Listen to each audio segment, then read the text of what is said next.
pô, a galera tá pesando muito aí na minha com essa questão do Cruzeiro ia cair e tal. Bom, eu fiz vídeos sobre o Cruzeiro rebaixado naquele jogo contra o Curitiba. E pra mim, para o que parecia naquela época, cara, o Cruzeiro ia descer. Ia descer. Porque a cartilha do rebaixamento, ela tava recebendo alguns checks, né?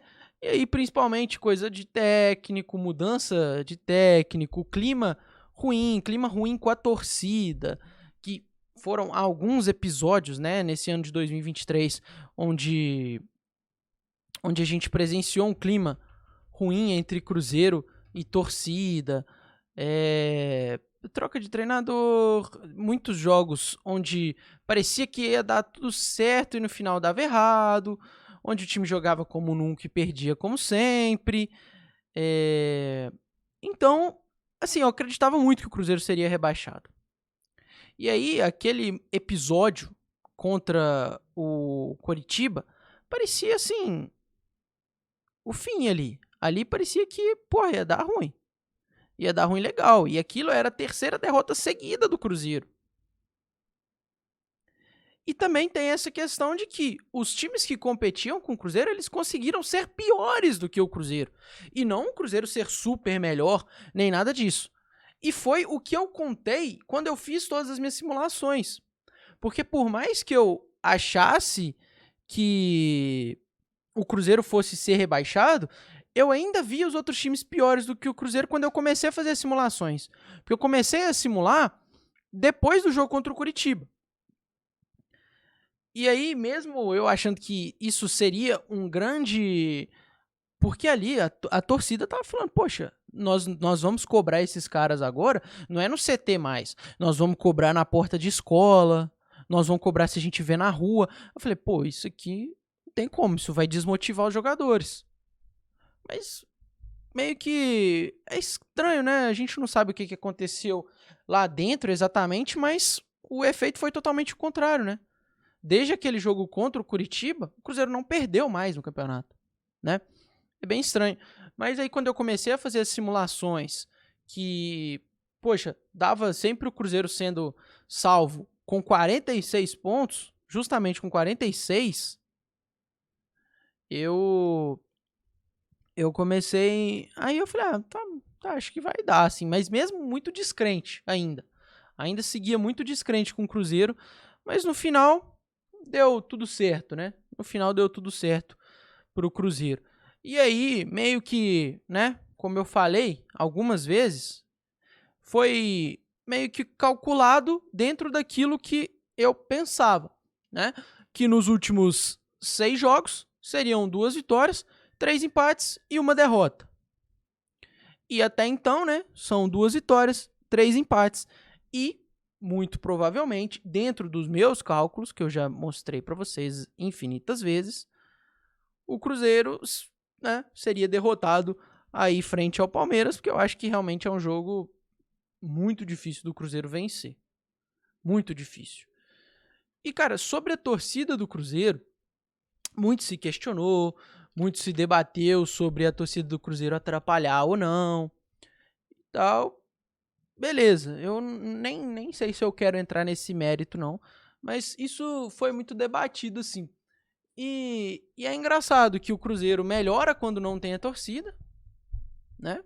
Mas o Cruzeiro sempre foi um time muito melhor fora de casa, né? Então, não à toa, os 2 únicos jogos que o Cruzeiro venceu nessa reta final foram os 2 jogos fora de casa. Fato. Fato. Tá aqui. E o Cruzeiro conseguiu contra o Vasco virar um jogo sem a torcida. O primeiro jogo que o Cruzeiro virou no Campeonato Brasileiro foi sem a torcida. Mesmo que o Cruzeiro tenha depois sofrido o empate aí, foi uma virada que acabou não dando em nada, mas a virada existiu em algum momento do jogo. Contra o Atlético Paranaense, foi mais uma prova de que a torcida do Cruzeiro, não quero falar que ela atrapalhou, eu não quero usar essa palavra, mas foi mais uma prova de que a torcida do Cruzeiro não ajudou como poderia esse ano. Isso é verdade, gente. Isso é verdade. Porque o torcedor pode achar ruim, o torcedor pode ficar puto, mas isso é verdade, gente. A torcida do Cruzeiro, em muitos momentos, não ajudou como deveria. E eu entendo perfeitamente a posição da torcida. Porque a torcida tá ali para isso, para ser passional, para protestar, para apoiar quando deve e para protestar também quando acha que deve. Beleza. Beleza. É a torcida. O papel da torcida é esse, não tem o que fazer. Beleza. Acabou. Mas, poxa, vamos dar aqui o exemplo do jogo contra o Atlético Paranaense. Quando o Bruno Rodrigues perde o pênalti e é substituído logo depois, o Bruno Rodrigues é vaiado. É vaiado pela torcida. Não pela torcida na sua totalidade, mas por parte dela. É vaiado pela torcida. E aí, o que acontece? O jogador principal do Cruzeiro na temporada, o cara que salvou o Cruzeiro, tá? Porque o Bruno Rodrigues tem enorme participação nos jogos que o Cruzeiro ou ganhou ou empatou. Enorme participação, diretamente responsável por isso. O cara perde o pênalti, a torcida vai. Lógico que a torcida tá puta, que a torcida tá muito chateada com a situação, que a torcida queria o gol, mas você vai o cara. Você vai o cara, o principal cara do time. E aí, você vai a Wesley, e você fala pra mim assim, poxa, o Wesley, ele perdeu 1 milhão de gols, ele fez isso, fez aquilo, não sei o quê. Mas e o Bruno Rodrigues, então? Qual é a justificativa? Porque ele não fez isso que o Wesley fez, supostamente. Ele não fez isso. Mas aí não importa se é meia dúzia, se são 20 dúzias. Cara, eu estou falando de um comportamento macro da torcida do Cruzeiro, como um todo. Não é só... Eu estou usando o caso do Bruno Rodrigues de exemplo. Um exemplo de várias coisas que aconteceram, sabe? O exemplo de várias coisas. E assim, cara, quase nunca, na maioria dos casos, você vaiar o time ou o atleta dentro de campo, no meio do jogo, tem efeito ruim. Tem efeito ruim. Vaia depois. Vaia depois do jogo. Dentro do jogo, apoia. Não vaia. A torcida do Cruzeiro apoiou, apesar dessa vaia ao Bruno Rodrigues, a torcida do Cruzeiro apoiou, o Cruzeiro conseguiu o empate. Se a torcida tivesse começado a vaiar ali e ficado só na vaia, ficado persistido na vaia, muito dificilmente o Cruzeiro teria conseguido empatar com o Atlético. Muito dificilmente. Isso é verdade, gente. Isso é fato. Muito difícil. Então, é necessário pensar nessas coisas assim. Quando a gente, poxa, vai ali pro campo, vai vaiar um cara, vai fazer o seu protesto, que é justo, a torcida tem o direito, né? Não só o direito, como tem o dever de protestar também, porque o trabalho da torcida é esse. Mas, cara, de fato, assim, eu acho que a torcida... Como eu disse, não quero falar que a torcida atrapalhou, porque também não é exatamente isso.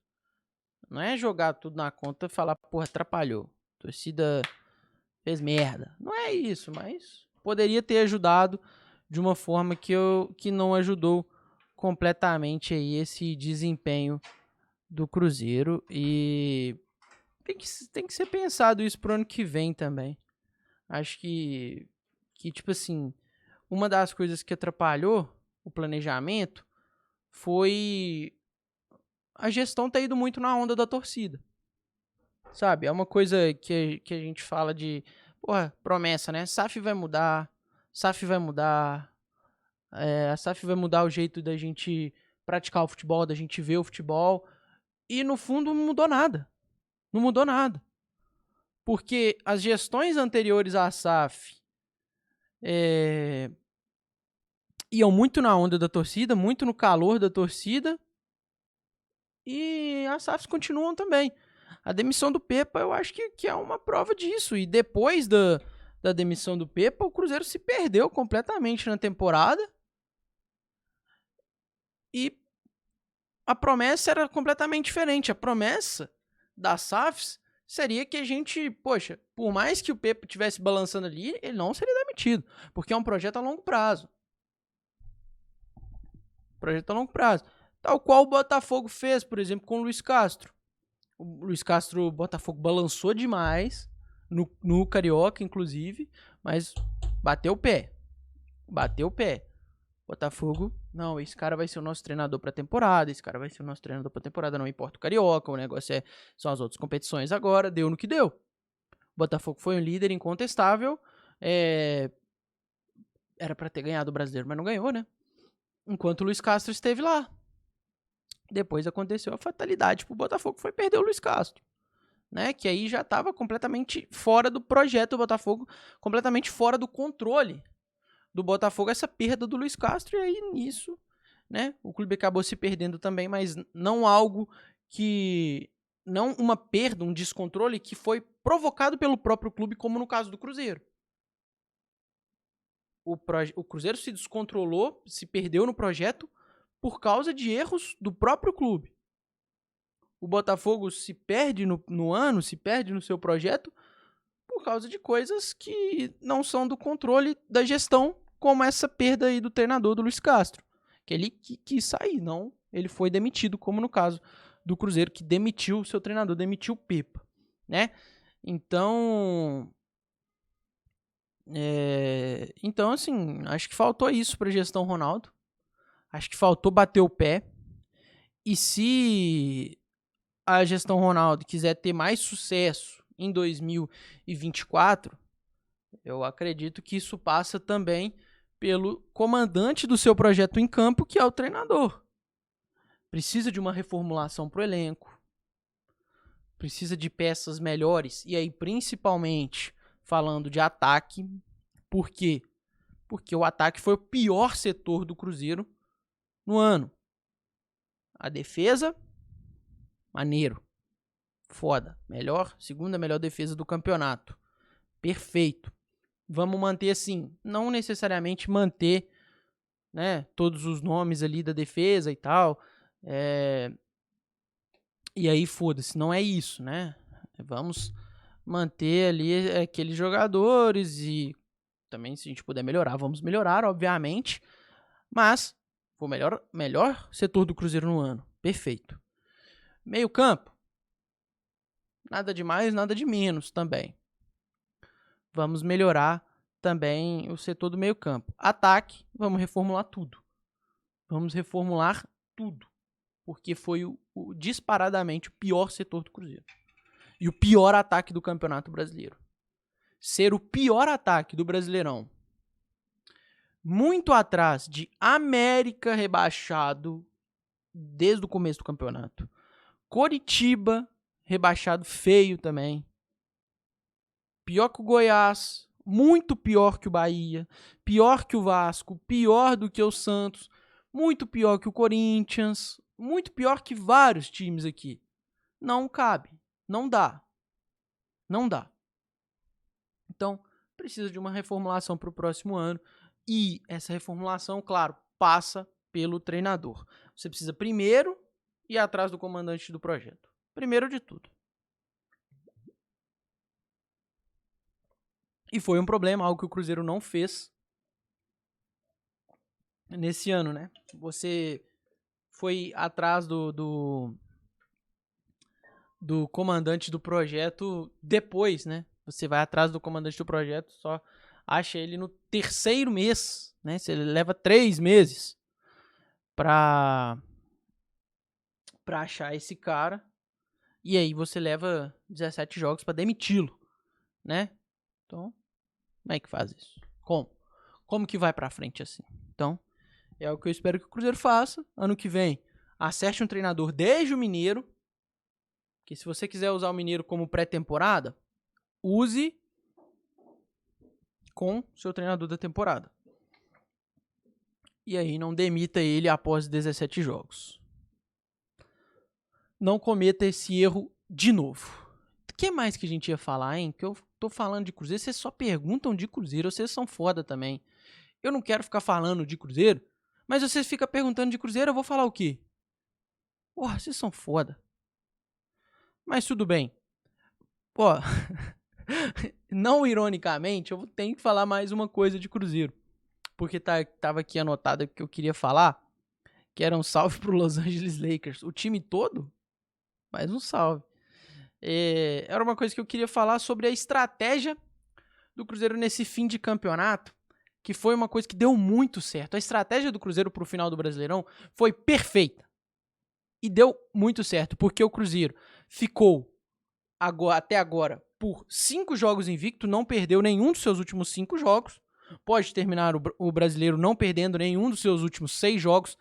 Isso passou por uma blindagem da comissão técnica e do elenco do Cruzeiro. Porque já ficou óbvio para todo mundo que acompanha minimamente que o técnico do Cruzeiro não é o Paulo Autuori. Não é. É o Fernando Seabra. Quem comanda o time é o Fernando Seabra. Mas, para se ter segurança e talvez um respaldo maior que a figura do Paulo Autuori passaria e passa, você colocou ele como a figura central ali, como o treinador do Cruzeiro, que não é. Então, quando as coisas vão mal, o Paulo Autuori é quem assume a bronca. E aí é um cara gigantesco para a história do futebol brasileiro. É um cara que tem muito respeito, muito respaldo. E você acredita que o Paulo Autuori vai fazer as coisas darem certo uma hora ou outra. Mas quando as coisas vão bem, o Fernando Seabra tem mais liberdade para trabalhar, mais tranquilidade para trabalhar como as coisas estão indo bem. E o Fernando Seabra está aparecendo nas coletivas como treinador do Cruzeiro. Então, essa tríade de treinadores, né, esse projeto todo comandado por esses 3 treinadores do Cruzeiro, acabou que deu muito certo. Então, essa participação maior do Fernando Seabra acabou passando um pouco batido pro bem ou pro mal. Ele também não leva todos os créditos que ele merecia, mas também quando a repercussão é negativa, ele também não leva, né, todas as críticas em caso de derrota ou resultado ruim, um resultado que não foi esperado. E o Paulo Autuori, o cara que vai falar, né, vai ter assinatura ali no projeto, né, assinatura no documento, ele consegue manter tudo. Então foi uma estratégia muito bem pensada pelo Cruzeiro, muito bem executada e que no final acabou dando certo.